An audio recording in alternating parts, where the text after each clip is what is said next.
تنازلات. كل الناس فاكره ان اتحاد الكوره ولجنه المسابقات هي اللي بتقدم تنازلات للنادي الاهلي. لا طبعا،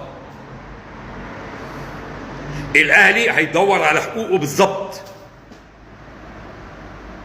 ده يمكن ان اتحاد الكوره ما وافقش ان اللعيبه الاجانب تزيد، وكان الكلام بيتقال ان الثمانيه يكونوا كلهم فوق السن او تحت السن مش مهم، وان الفريق ما يبقاش من حقه يشارك غير 4 أو 5 في المباراه الواحده. ما اتعملش يعني عندا ونكدا في النادي الاهلي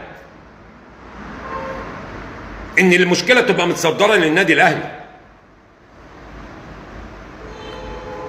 فالاهلي لا، هيشوف حقوقه فين وهياخدها، وهيعرف ياخدها كويس. حضور الكابتن الخطيب لاجتماع مجلس الانديه مع الرابطه، اجتماع رابطه الانديه عشان يتحدد شكل الدوري، لا هيفرق.